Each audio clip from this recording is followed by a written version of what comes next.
following is a production of DallasCowboys.com and the Dallas Cowboys Football Club. How about them Cowboys? Yeah, go Cowboys! This is the Players Lounge, broadcasting live from Dallas Cowboys World Headquarters at the Star. Now your hosts, Barry Church, Danny McCray, and Newy Scruggs. Players Lounge. Look, this is the fun part of football. We're at training camp getting ready to go. I'm Newy Scruggs out here at Oxnard, California with the Cowboys. Barry Church back at the Star headquarters in the beautiful Frisco, Texas. Church, how we doing? Doing amazing. Doing amazing as usual. It's a little cooler in Texas. It's about 99, maybe 98 today. So we ain't getting in triple digits just yet. But you know me, I'm holding it down over here at the Star. Our running mate, Danny McCray, he was booked today. He had to run a couple camps, so hopefully the viewers got to register early and got into the camp with Danny, but he's doing his thing over there. So today is me and my boy Newy holding it down, talking Cowboys football. Where else would you rather be? All right, Barry Church, former undrafted free agent safety with the Dallas Cowboys and the Jacksonville Jaguars. Yesterday was the padded practice, okay? All the play stuff had to get out here and go get things done. The hit of the day came from rookie Tyler Smith at left guard, came around, trucked Tristan Hill, picked Tristan Hill up and put him down. Ooh. Oh, Lord. I was like, ooh, and Nate Newton could not stop raving about what he saw. Ooh. This is what happened to pads get on, man. Yeah.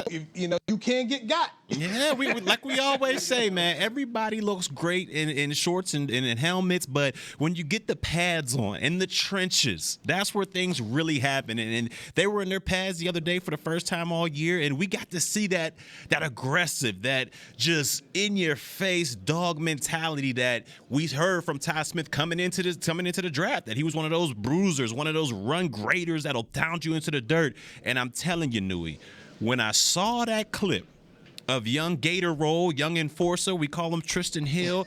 When I saw that clip, I said, "Oh my goodness!" I knew Nate Newton was going to love it. Offensive guards love it when they're able to do something like that. But the way he was able to pick that young man up and put him square on his back, he didn't fall like kind of tripping fall, like where you can brace yourself. It was all up and down. And he had all Ty Smith on top of him. Man, that was what you call a pancake. I've seen it on ESPN. They got the pancakes segments when they do it on NFL Live and all that stuff. That would have been on the pancake segment. I mean, that was a brutal block right there, and you love to see it from your rookie. I just hope there's more of that to come. Okay, so when you guys get in the film room as a player and that clip goes down, are there oohs, are there ahs, are there snickers? What happens? What goes through something like that when you're watching the film? I'm going to tell you right now, it depends on which side you're on. If you're in the offensive line meeting room, I mean, they're probably popping bags of chips over there like, yeah, man, put them in the dirt. That's how you do it. I mean, everybody's, ooh, man. Now, when you go over to the defensive line meeting room, and hopefully they didn't play that as a whole. Like, when Garrett was there, like, the embarrassing clips like that, you would get put on blast in front of the whole team. They wouldn't just break you down into the, your individual rooms, let that play. It would be in front of the entire team. And then you would get guys in the back like, ooh, damn, that hurt right there. Ooh, it was kind of embarrassing. I mean, a situation like that happened to me when it was like, 2015 or 16, and DeMarco Murray, man, he was running hard, and he caught me slipping in the hole and ran right through me. And I knew after that play, I got up and shook my head, and then I knew we're going to see this on Garrett Vision. So I know where you're going through Tristan Hill. He probably, Coach McCarthy probably showed it in front of the whole team, and then you got to see it again when you get into the defensive line meeting room. So it's double punishment, but man, it's embarrassing, and you got to realize, hey, I got to bring my A game each and every day, or I can get put on my back just like I just did. Okay, so now that it's out there on the internet, people are out there, they got their memes, they're making their jokes. So today's practice, you're Tristan Hill, how Smith coming around again at you. If you're Tristan Hill, you got to keep your head on the swivel. You got to know from now on that Ty Smith is playing no games, and this rookie is strong and can bring the punishment. So you can't let it happen back-to-back days, because if it happens back-to-back days, then the coaches will start to look at you a little different. Like, oh man, hold on, is this guy really ready to play? Is this guy really ready to contribute to this team? So you got to make sure one of those plays, if it does happen, only happens once during training camp. I mean, we're sure we're gonna get a couple pancakes where guys trip over the other guy and it kind of looks like the guy pancaked them, but that right there was in pure view, one-on-one. You got dumped on your back, so you can't let a situation like that happen again. And Tristan Hill, from your boy over here, B Church, make sure you keep your head on the swivel in the trenches, all right? Those are where the Giants play, and you don't want to mess around with those big boys down there. Keep your head on a swivel, big boy. Tristan Hill, defensive tackle in his 4th season. This is one of the players I look at and I just say, he could be on the bubble on whether or not he makes this team. There's some line depth and some choices they're going to have to make. Chauncey Golston was drafted as a defensive end. He's moved inside now more. So there's going to be some, it's competition to try and become one of the defensive linemen who can get in this rotation for the in this training camp. Yeah, I mean, like you said, it's gonna be a fierce competition, because you got Tristan Hill, Odigizua, Neville Gallimore, Golston. I mean, a lot of guys are going out there and they're trying. Carlos Watkins. I mean, you got a lot of guys out there competing for a couple spots. I mean, we know Odigizua and probably Neville Gallimore are going to be the starters in there, but as a defensive line, you rotate a lot, so guys get a lot of opportunities to go out there and show what they can do. And if you're Tristan Hill, a guy that's kind of on a bubble, you can't let plays like that happen. You got to have the coaches notice you in a positive light, not in a light where you're getting dumped on your back. So that competition down in that D-line, interior D-line, is going to be a fierce one. And hopefully once the preseason games come on and all that good stuff, we'll get to see a better Tristan Hill. But right now, I mean, he's got to dig himself out of a little hole that Ty Smith put him in. So they drafted John Ridgeway out of Arkansas. You got Quentin Bohannon, who they ended up last year drafting. So this D-tackle spot, man, it's going to be interesting. And I was checking out one package early on where they had moved Tank Lawrence inside to the D-line and brought Micah Parsons down on the edge and had Sam Williams out there as well. So lost you there, Newy. Newy. Sure. Oh, I lost you. I lost you on that back end, man. What were you saying? I lost you on that back end. Well, I was saying you've got John Ridgeway, who they drafted. They got Quentin Bohannon, who's out there, who they drafted the year before. So it's going to be a challenge for Tristan Hill to try to make this team. And then I was talking about another package they had before where they inside the defensive tackle, and then they put Micah Parsons on the outside along with Sam Williams. So jobs are a premium around here on this defense, man. It's going to be tough to get a job on this defense. Jobs are definitely at a premium, but you talk about that package where D-Law's on the inside. To me, that's the most exciting pretty much package that this D-line could put out there. I mean, you got, D-Law on the inside, you got Parsons on the outside, you mentioned Sam Williams on the other outside, and we got to get somebody else on the inside to match with D-Law. But that package on third down, that could be similar to the old Giants back in the day, their NASCAR package where they just got after folks. I mean, if you got guys that can play on the inside and the outside like that, it's going to make hell for those quarterbacks. So I'm interested to see how that package comes along during the season. But it's a stacked defensive line room, and look, you can never have enough pass rushers like you can never have enough cover people. So the Cowboys are in a good spot right now. Hopefully everybody stays healthy, but the Cowboys are definitely in a good spot defensively, especially in the trenches. Players Lounge. I'm Newy Scruggs out here in Oxnard, California with the Cowboys. Barry Church is back at the Star in Frisco, Texas. I talked to Tank Lawrence yesterday. He met with the media, and Tank says the first time in 5 years he's healthy. And I mentioned the fact that, it's been a while since you've made the Pro Bowl. And Tank says if he's healthy, there's no doubt in his mind he'll make the Pro Bowl. Last Pro Bowl he made was 2018. It's a long time ago, man. It's a long time ago. So I'm anxious to see exactly what he can bring in. Can he play? Can he give the Cowboys 17 full games this year? I think if he can stay healthy, if he can stay healthy, I feel like D-Law has the motor, has the capability, has the technique to go out there and have a double-digit sack season and maybe make the Pro Bowl.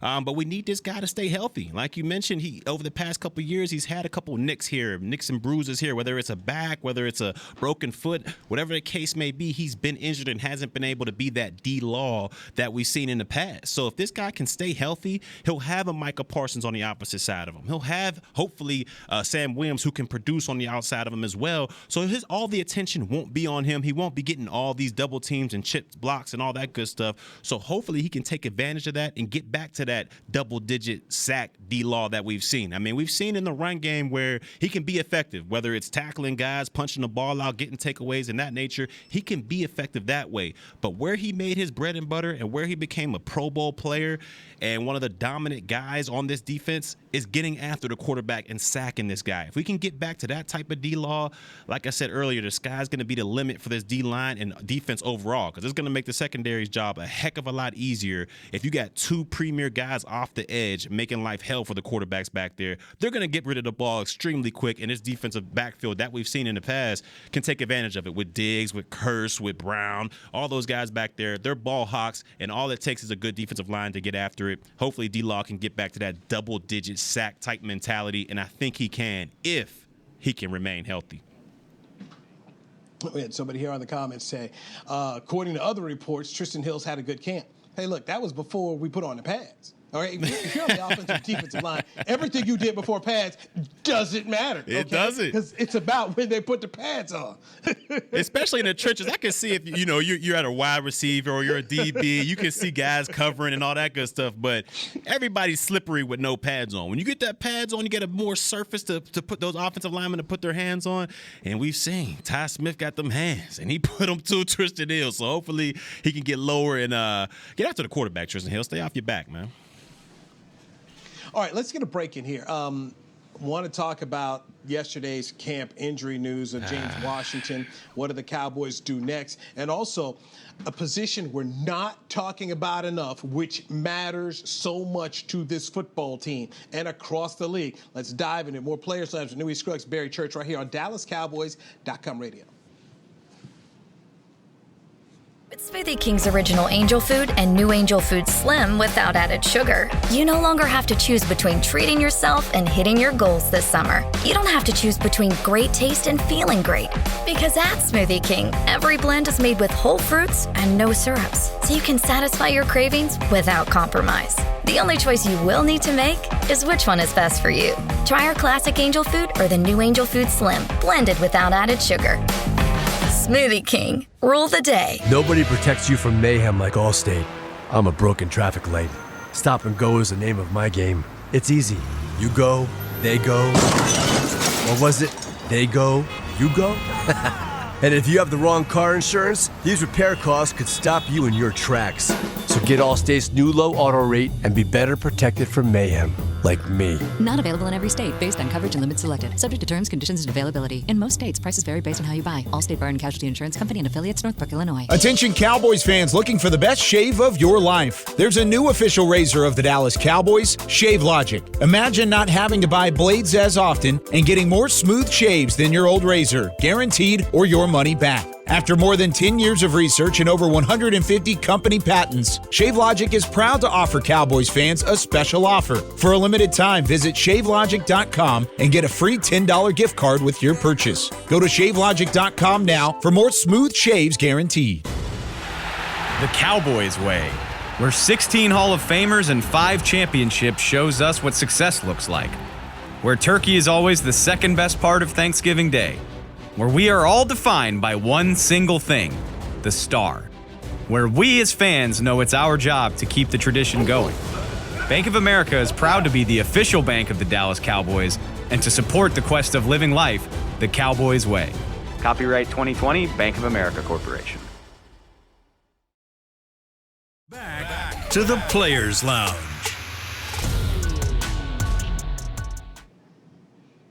Are you a Cowboy fan who spices up the game? Nominate yourself or others to be the Cowboys Fan of the Year, presented by Captain Morgan. And win a trip to Super Bowl 57 in Arizona. Nominate today at DallasCowboys.com/fan of the year. You are in the Players Lounge. It's a show where two former safeties, Barry Church and Danny McCray, bring you their insights of the National Football League and the Cowboys team. I'm Newy Scruggs. Just cover the team, that's all. Now, so we got Church riding with me today. He's back at the Star in Frisco. I'm out here in Oxnard, California. James Washington, yesterday with the pads on, goes up for a ball against Trayvon Diggs, lands on his right foot. His foot is fractured, supposed to have surgery today in Dallas, expected to miss 6 to 10 weeks. So, in my opinion, they got to go out and find a veteran player because you've got CeeDee Lamb. Michael Gallup has already told us he's not playing in the first game. He wouldn't reveal how many games he expected to miss, but I'm thinking it's going to be 3 or 4 games that you do not have Michael Gallup. You need somebody who's a veteran on the other side of it. It's supposed to be James Washington. So to me, Church, I think they got to sign a guy. What about you? I'm with you on that. I think they got to sign a guy. And look, I've been worried about this from the jump. I mean, as soon as we started this podcast during the offseason, I was like, man, if we go into the season, this receivers core, it kind of scares me because you know from the beginning you got CeeDee Lamb, who I think is a dog, and I think he's just going to get better and better as the years go on. But outside of that, you had a lot of unproven talent. I mean, yeah, you got Dalton Schultz as a tight end, but like I always say, I don't know how dynamic he is and if he can continuously beat one-on-one coverage because he's going to get a lot of attention, especially now that it's kind of just CeeDee and him. He's going to get a lot of attention, so I'm not sure how much you can rely on that. And then outside of that, you got Jalen Tolbert, the third rounder from South Alabama. And look, we've seen, small school guys come into the NFL and do big things, so hopefully he can kind of follow in that mold and continue to get better and better as the weeks go on. But outside of that, you're looking at maybe Noah Brown to me, the receiving core as a whole going in before James Washington injury was kind of a slippery slope. I was kind of nervous about that. But now, even without James Washington, what you going to do there? You got to sign a veteran wide receiver that can come in, pick up the playbook quick, and hopefully produce while Washington's out and while Michael Gallup is out. And we've seen a lot of reports going around of what wide receivers, what veteran guys you can sign. I mean, I've seen a T.Y. Hilton. I've seen a Will Fuller, OBJ. I've seen all those guys, even a Cole Beasley. But all those guys, to me, outside of Cole Beasley, had injury history. I mean, look, if you look at Odell Beckham Jr., he probably won't be back until Michael Gallup is back. Yeah. And then you look at Will Fuller, me and you talked about it earlier today. He's always nicked up, and he is a good deep threat, but he's always nicked up with some type of soft tissue injury. And that goes the same for T.Y. Hilton. So, to me, I think the veteran wide receiver being able to sign one of those guys, the crop is low. The crop is low out there, and you're looking at Cole Beasley, and yes, he's a great security blanket for Dak Prescott. I think they had great rapport while he was here, but I'm not so sure. I haven't talked to Cole Beasley in a while, but I'm not so sure how he stands on the vaccine protocol, and if he's still out on getting the vaccine. We don't know how that whole situation is going to affect things. So to me, they got to sign a veteran wide receiver, but I just don't know which one, because a lot of guys out there are either nicked up or they got something else going on. So I think the Cowboys are in a little bit of trouble right now. Hopefully CeeDee can go out there and be your number one plus and kind of be your gadget guy, number one receiver, all that stuff. And then hopefully we can get Jalen Tolbert along faster than he needs to be. But to me, this one right here, it just makes me nervous, Newy. It makes me nervous, especially going into the regular season where you're going against two teams right off the jump who are established, they know the culture, and they have great success winning. So, and I'm talking about Tampa Bay and Cincinnati. So to me, the start of this season, it makes me nervous for this offense. Cole Beasley, to me, just doesn't make sense. He's a slot guy. And you've got Tony Pollard. You've got Kevon Turpik, who they've already got him in packages. So I don't really see how Cole Beasley is going to really fit in there right now. You're really looking for somebody on the outside. So it's a matter of Will McClay and company trying to figure out which warts they can live with. And the beauty of Will McClay is he'll go find somebody. I mean, he knows how to go and find talent so people that can come in here.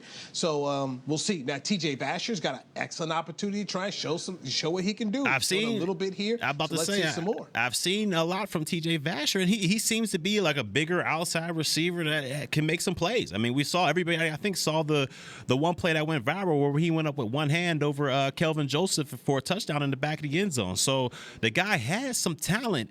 It's just when the live bullets start spraying and then guys are really out there hitting and everything, if you go across the middle, we'll see how good he is after that. But to me, they have some talent at that wide receiver room under CeeDee Lamb. It's just unproven. And hopefully when they get their opportunity, they're able to go out there and shine. The kicking battle is something I'm paying attention to.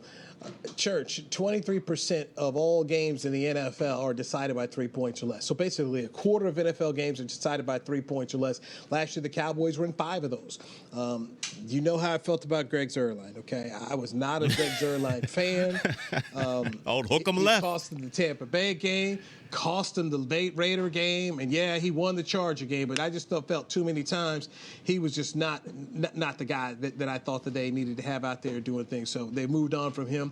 Jonathan Garibay from Texas Tech, free agent kicker. They brought in Liam Haralahu, who ended up with the Cowboys last year when Zuerlein was dealing with a COVID case. He's out there.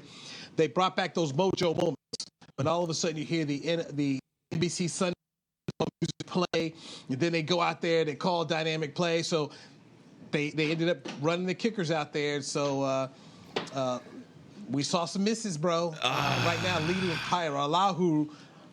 Haralahu is in the lead right now between the kickers, in my opinion. But this is something we're going to see all week long in terms of these guys kicking and getting after it. I think head coach Mike McCarthy made an excellent point there. We're going to look at these guys. We've got to put more emphasis on them. We've got to give them opportunities and chances because they've got to have somebody who can kick football here against the Tampa Bay Buccaneers. We saw that cost the Cowboys last year. So find out what these guys have. If neither one of them have it, then they're going to need to call a kicker.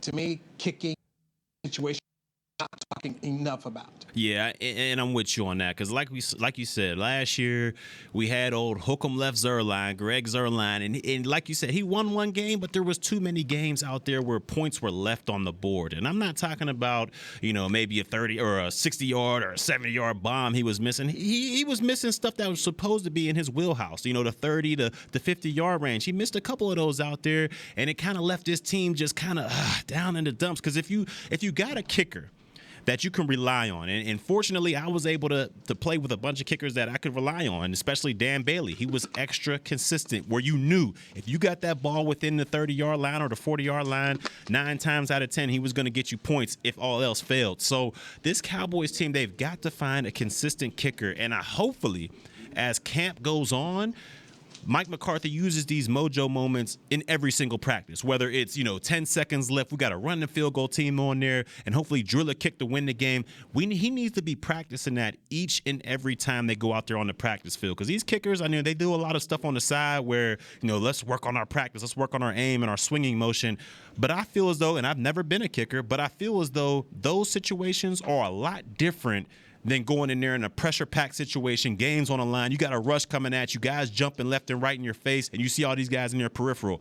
I hope that they're out there practicing those in those 2-minute drills and not letting these guys just walk up and kick a field goal nonchalant like there's not going to be any pressure because in the game, it's going to be a lot different. So to me, these mojo moments, each and every practice need to end with a kicker going out there in a pressure-packed situation, guys flying around, and he has to make the kick. That's to me the only way you're going to get better in those type of situations. So hopefully they can go ahead and go do that with those kickers because, like we said, we need it. There was too many games last year where it came down to a field goal or a missed field goal earlier in the game. We got to get more consistency in the kicking game.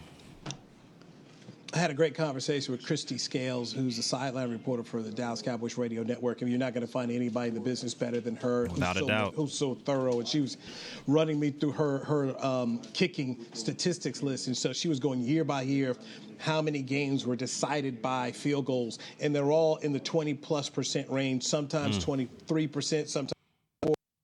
So last year, 23%.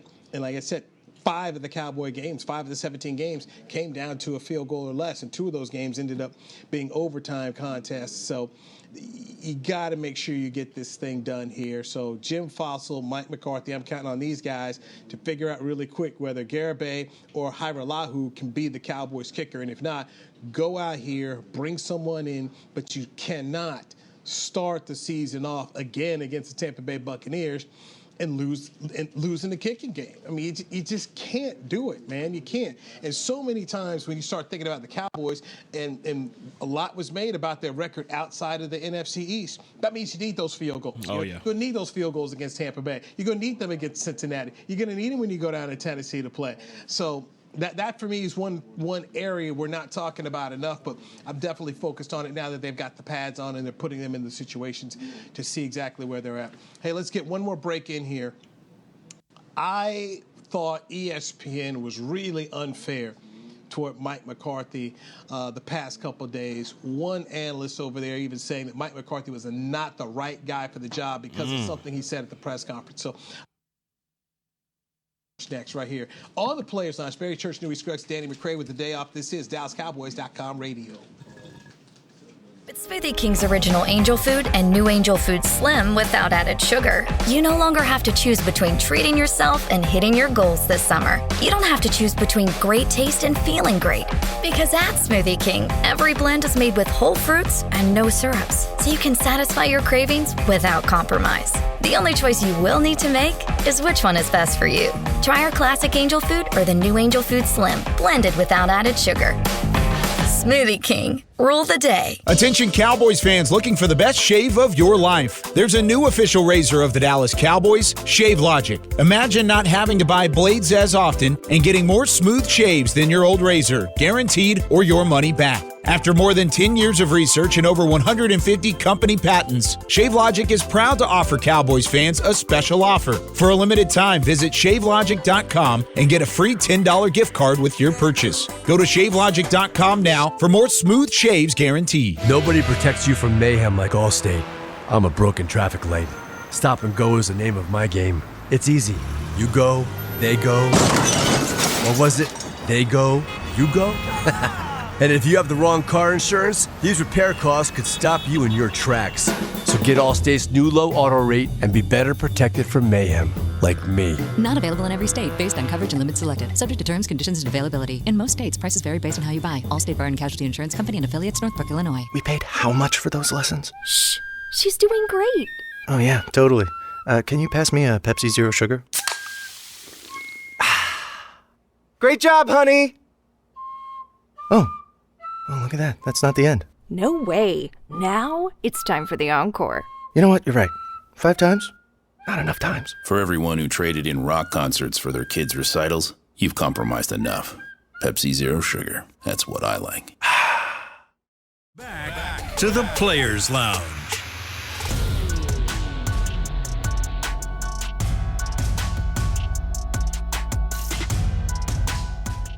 Dallas Cowboys training camp presented by American Airlines is back in Oxnard, California. Check out all of the excitement for free. Enjoy daily practices, activities, and more at the River Ridge Fields through August 16th. For more information, visit DallasCowboys.com/training camp. People get here early. We're talking about 7 o'clock cars lined up. People trying to get out here and get their VIP spots and get in here and check things out, man. There's several folks I see every day, man, and they're dedicated. Yeah. They come out here with their cowboy gear. They get their stuff signed. The fans out here are great, man. And I know some people have been frustrated because the Cowboys haven't been in the Super Bowl since '95. But, man, I'll tell you this, they're out here.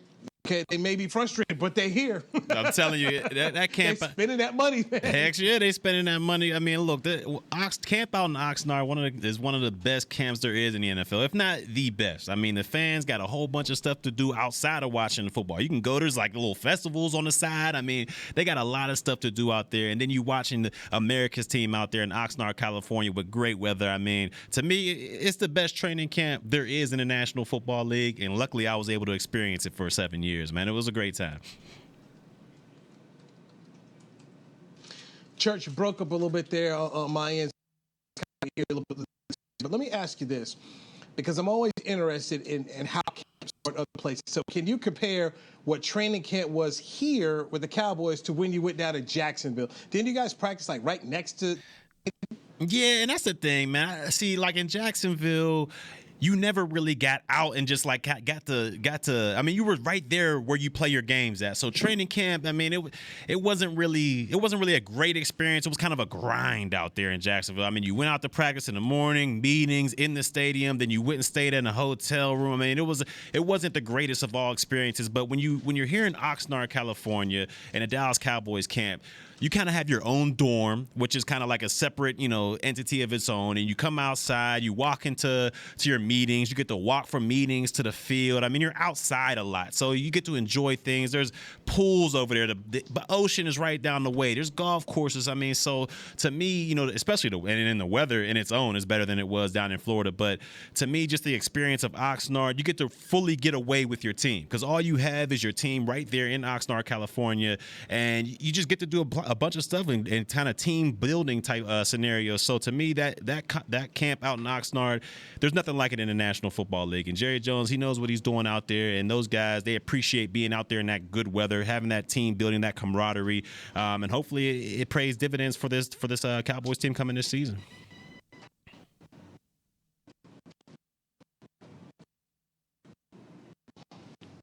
All right, Church, I'm having a couple audio problems kind of getting every other, but I mean, it's just what you're saying. So let me ask you this.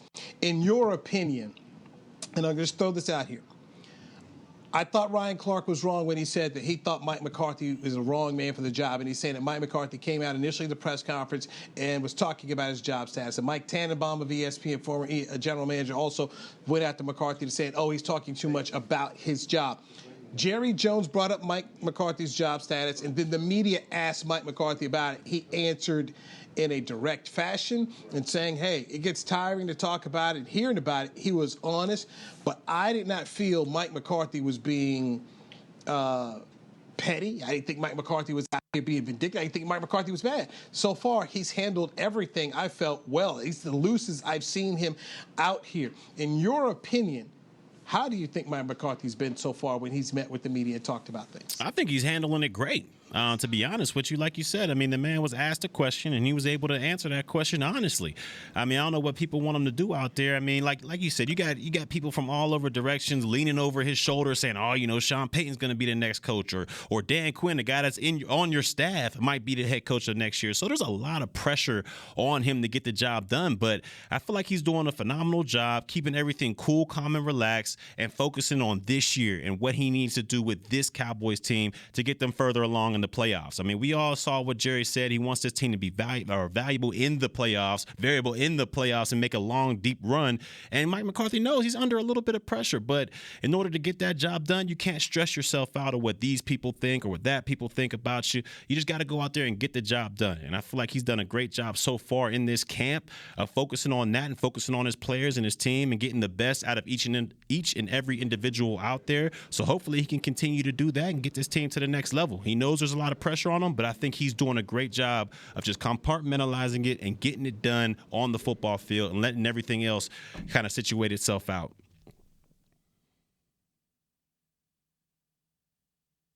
You lost me a little bit there.